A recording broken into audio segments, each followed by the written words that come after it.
Eles dizem que são perseguidos. Repetem isso em discursos, revistas, congressos. Criam vídeos emocionantes, trilhas tristes, imagens em preto e branco. Falam de tribunais, de prisões, de injustiça. E você acredita?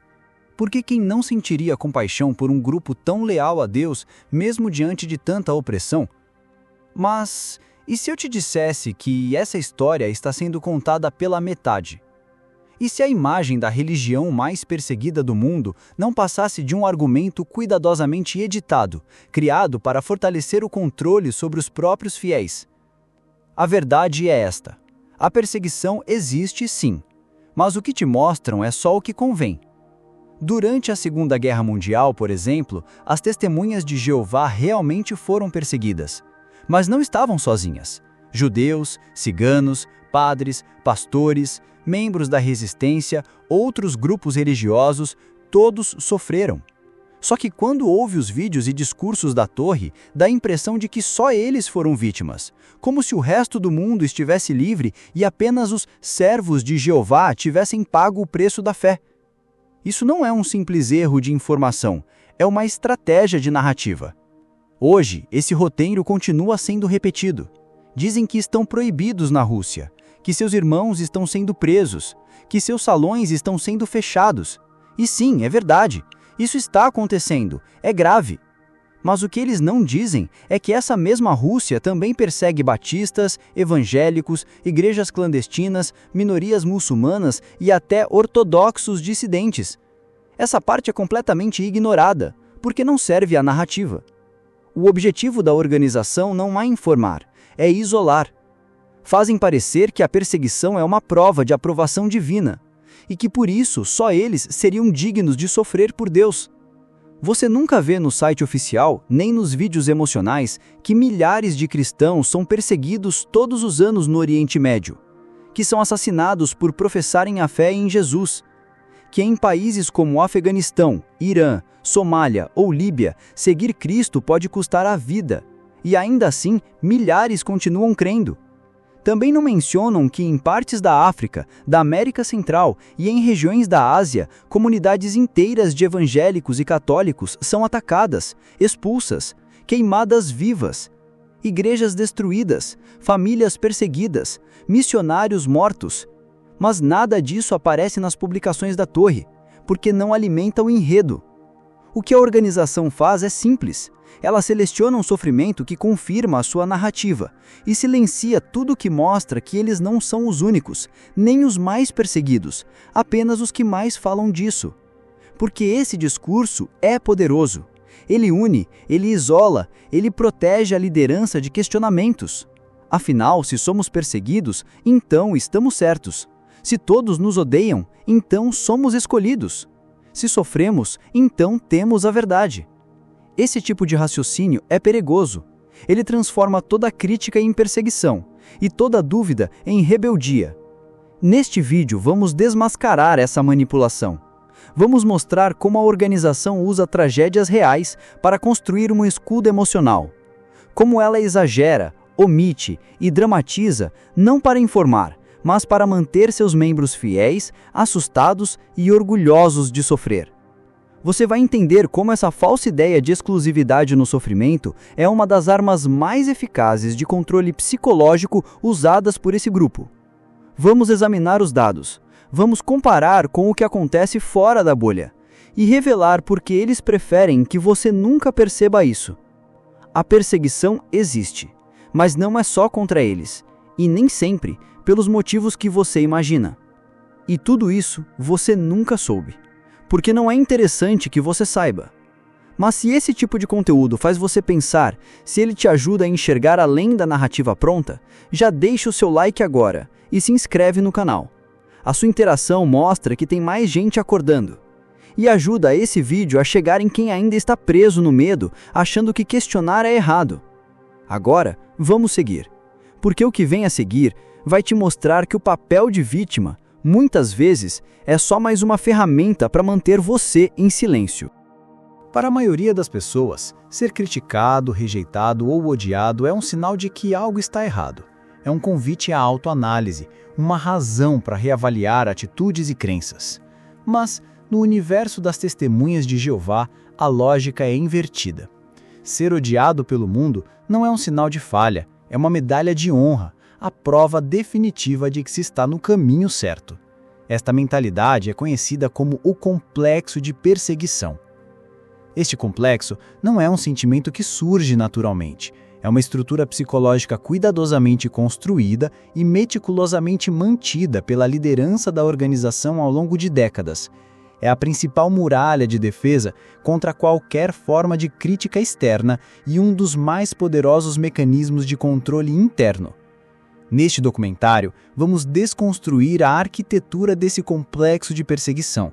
Vamos analisar como a organização, desde a infância de um membro, reforça a ideia de que qualquer oposição é uma perseguição profetizada. Veremos como casos reais de perseguição em regimes autoritários são usados fora de contexto para criar uma paranoia global.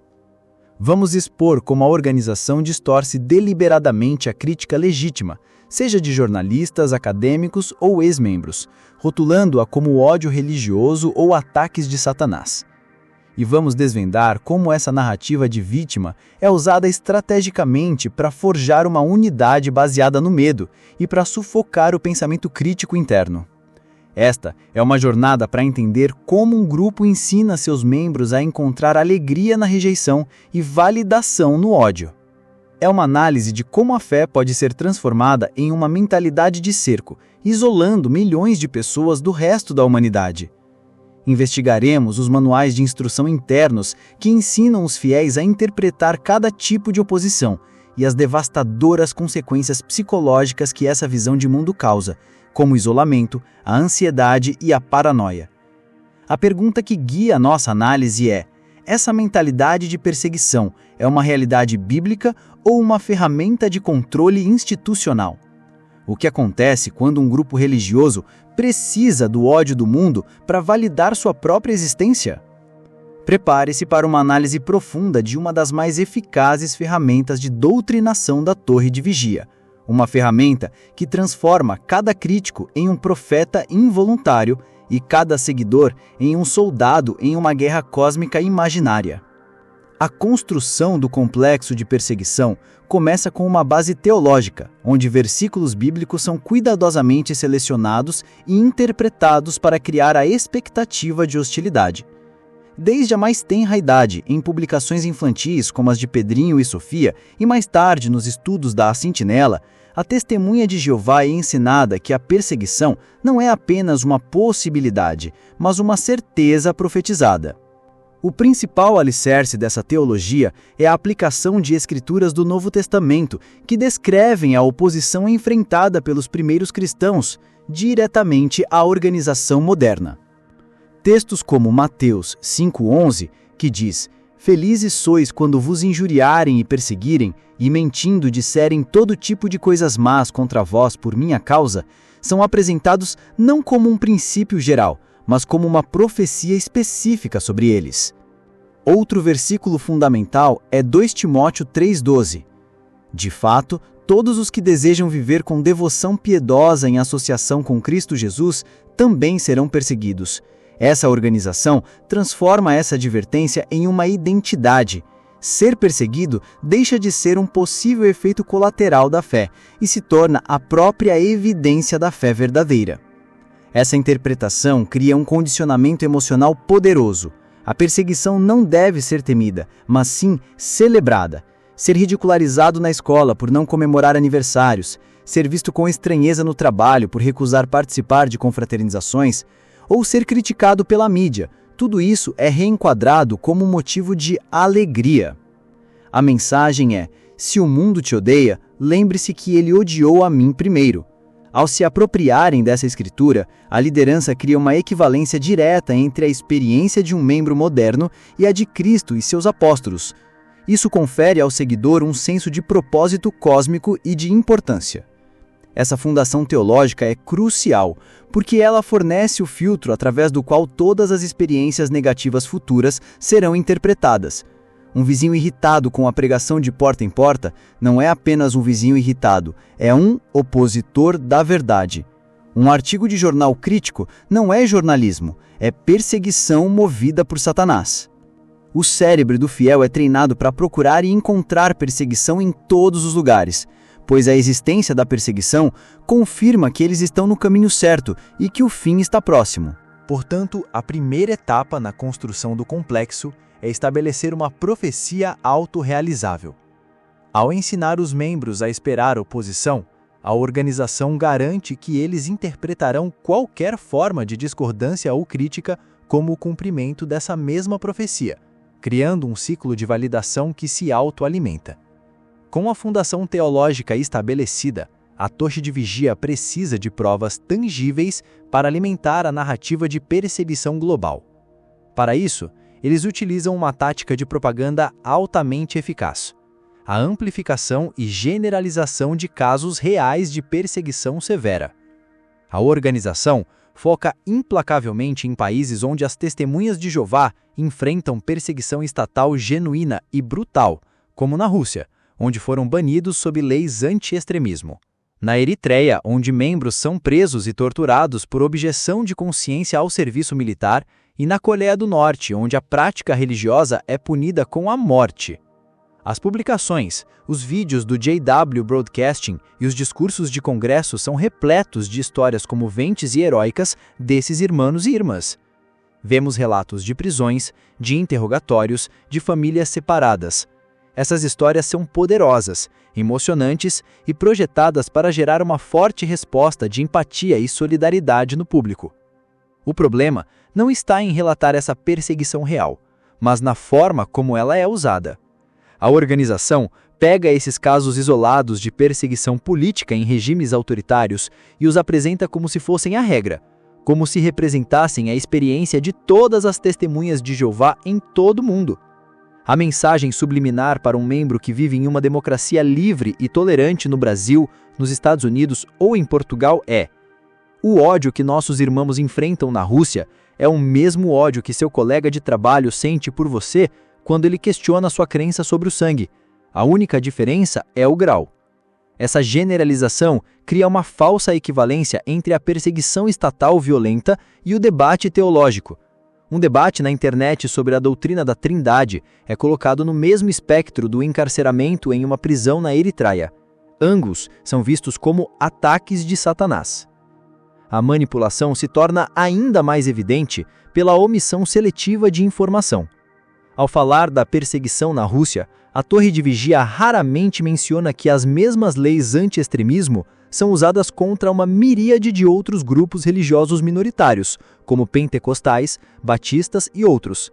Eles se apresentam como o único e exclusivo alvo do Estado russo.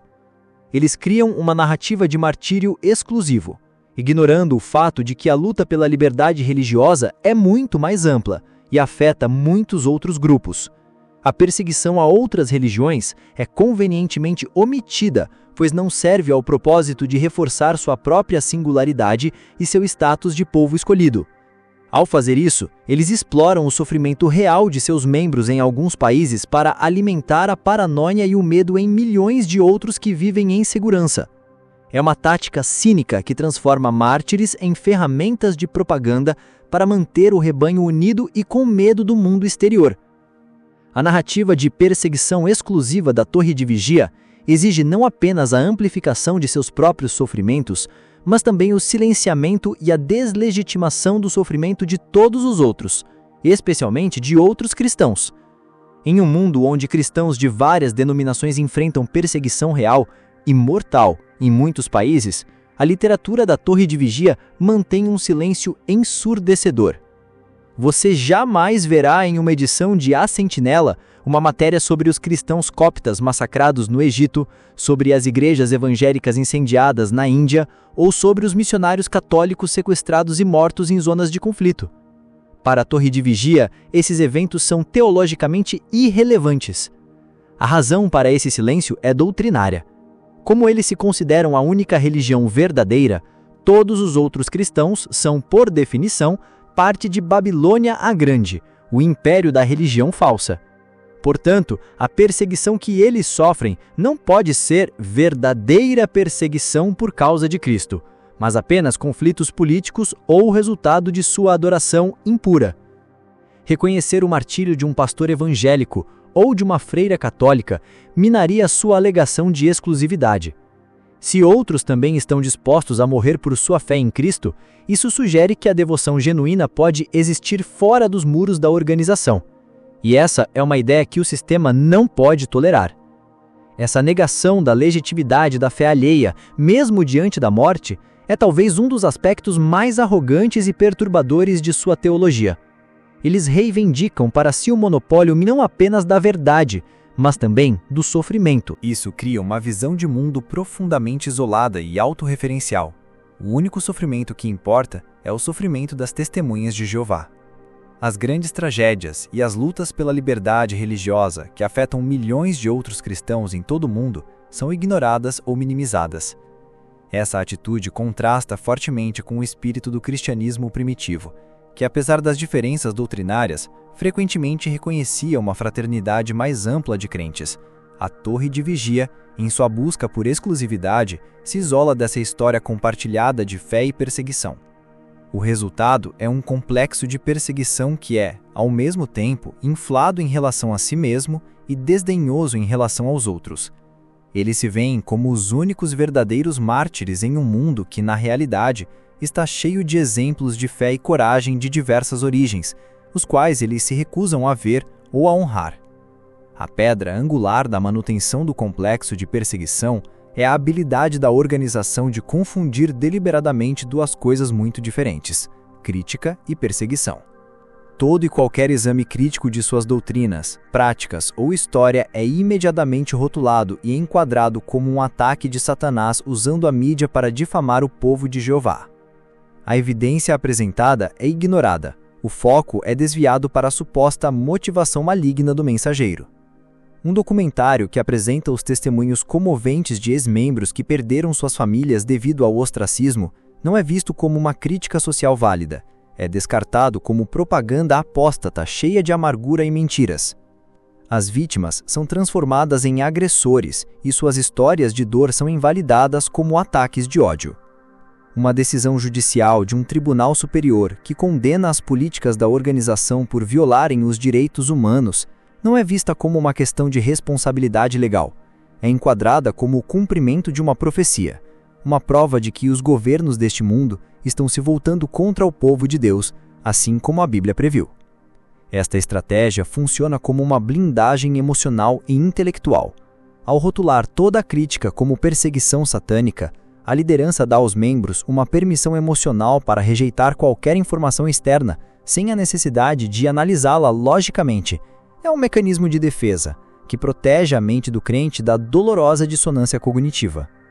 Envolver-se com a crítica exigiria pensar, pesquisar e talvez confrontar a possibilidade de que a organização não seja perfeita. É muito mais fácil e psicologicamente mais confortável simplesmente acionar o rótulo de perseguição e descartar a informação como um ataque do diabo. Essa tática de distorção é incrivelmente eficaz para manter a bolha intacta. Ela garante que a organização possa sobreviver a qualquer escândalo, a qualquer exposição, a qualquer evidência, porque para o crente doutrinado, cada novo escândalo não é uma prova de falha, mas mais uma prova de que eles são o povo escolhido de Deus, odiado por um mundo maligno. A estratégia de rotular a crítica como perseguição alimenta o motor de um dos argumentos mais poderosos e psicologicamente aprisionantes da organização, a lógica circular da narrativa da vítima. O argumento funciona da seguinte maneira: nós temos a verdade. Porque temos a verdade, Satanás e seu mundo nos odeiam e nos perseguem. Portanto, o fato de sermos odiados e perseguidos é a prova de que temos a verdade. Esta é uma receita circular e autovalidante.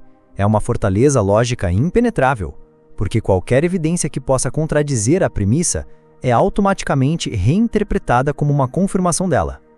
Se um cientista apresenta evidências da revolução, isso não abala a fé. Pelo contrário, é uma prova de como a sabedoria do mundo é usada por Satanás para atacar a verdade da criação. Se um ex-membro expõe uma contradição histórica, esta é a prova de como Satanás usa apóstatas para semear a dúvida. Se um governo questiona suas políticas, é a prova do cumprimento da profecia sobre a oposição das nações. Não há como vencer um debate contra essa lógica, porque ela não opera no campo da evidência, mas sim da identidade. Ser uma vítima perseguida torna-se a própria identidade do grupo. Eles precisam da oposição para se sentirem especiais e para validarem suas crenças. Essa narrativa de vítima é usada estrategicamente pela liderança para forjar unidade e medo. Ela cria uma mentalidade de bunker, um poderoso sentimento de nós contra o mundo. A mensagem é: um mundo inteiro, liderado por um adversário cósmico, está conspirando contra nós. Nossa única segurança, nosso único refúgio é nos mantermos unidos e leais à organização e ao corpo governante.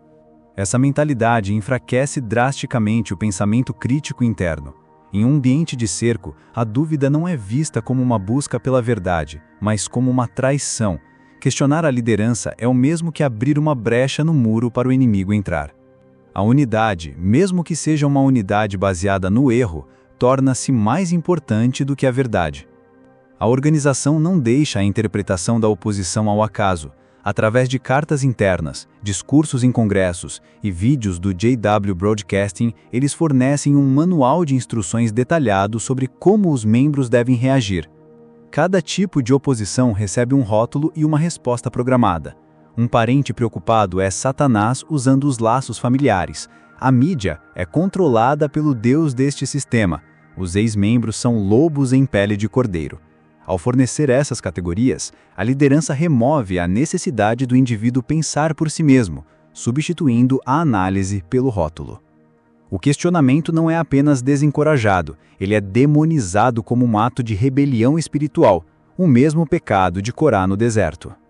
Viver constantemente imerso em uma mentalidade de cerco, acreditando que se faz parte do único grupo justo em um mundo hostil e satânico, tem consequências psicológicas profundas e duradouras. O complexo de perseguição, embora seja uma ferramenta eficaz de controle para a organização, deixa cicatrizes na mente do indivíduo. A primeira e mais óbvia consequência é o isolamento social. A crença de que todos lá fora são uma má associação em potencial, agentes inconscientes de Satanás, leva a uma profunda desconfiança das pessoas mundanas. Isso impede a formação de amizades genuínas e profundas fora do grupo, tornando o indivíduo ainda mais dependente da comunidade da organização para todas as suas necessidades sociais e emocionais. A segunda consequência é a paranoia. O membro é treinado para estar em um estado de vigilância constante contra os ataques de Satanás. Ele aprende a ver motivos ocultos e perigos espirituais em todos os lugares. Em uma música popular, em um filme de Hollywood, em um livro best-seller, em uma conversa casual com um colega de trabalho. O mundo se torna um campo minado de tentações e armadilhas demoníacas. Isso leva a uma vida de ansiedade crônica, ao medo constante de cometer um erro e ser disciplinado, o medo de ser contaminado pelo mundo e a pressão esmagadora de ter que ser um representante perfeito da única religião verdadeira sob o escrutínio constante de um mundo hostil. Além disso, a identidade do fiel se torna inextricavelmente ligada a ser uma vítima. Ser perseguido se torna uma parte central de sua autoimagem, uma prova de sua retidão. Sem a oposição do mundo, a identidade de testemunha de Jeová perde muito do seu significado e do seu senso de urgência e propósito. Essa mentalidade cria uma rejeição antecipada de qualquer ponto de vista contrário. Antes mesmo de ouvir um argumento crítico, o cérebro do membro já o classificou como perseguição. Isso torna o diálogo genuíno quase impossível. A pessoa não está ouvindo para entender, está ouvindo para identificar a influência de Satanás nas palavras do outro. O resultado final é a criação de uma mente fechada, não por falta de inteligência, mas por um condicionamento deliberado e sistemático.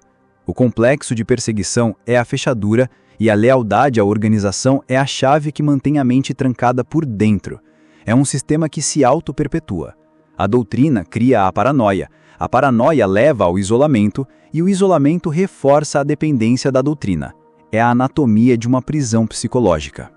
Ao final dessa análise, fica claro que o complexo de perseguição cultivado pela torre de vigia é a sua mais engenhosa e eficaz armadura. É uma estrutura psicológica que protege a organização de qualquer ameaça externa, seja ela intelectual, legal ou social. Vimos como uma base teológica de perseguição profetizada é construída sobre versículos bíblicos tirados de contexto. Vimos como casos reais de sofrimento são explorados e generalizados para criar uma paranoia global. E vimos como toda e qualquer forma de crítica é deliberadamente distorcida e rotulada como ódio satânico, blindando a mente dos fiéis contra evidências inconvenientes. A narrativa da vítima, com sua lógica circular, transforma cada ataque em uma fonte de validação, cada crítico em um profeta que, sem saber, cumpre as profecias da organização. E os manuais de instrução internos garantem que cada membro saiba exatamente como interpretar a realidade através dessas lentes distorcidas. Mas toda armadura, por mais forte que pareça, tem um custo. O custo desta armadura é a humanidade. Ela isola as pessoas, promove a paranoia e sufoca a compaixão genuína por aqueles que pensam diferente. Ela substitui a busca humilde pela verdade, pela certeza arrogante de já possuí-la. A verdadeira força de uma fé não deveria ser medida por quantos inimigos ela tem, mas por quanto amor ela consegue gerar. A verdadeira confiança em uma crença não deveria exigir o silenciamento de todas as outras vozes, mas sim a coragem de ouvi-las e ainda assim manter a sua convicção. O complexo de perseguição da torre de vigia, no fundo, não é um sinal de força, mas de profunda fraqueza e insegurança. É a admissão de que suas doutrinas e práticas não se sustentam sobre um escrutínio aberto e honesto, e que, portanto, precisam ser protegidas por uma muralha de medo e desconfiança. A lição final é que a verdadeira fé não precisa do ódio do mundo para se sentir válida. Ela se basta em seus próprios méritos de amor, serviço e verdade.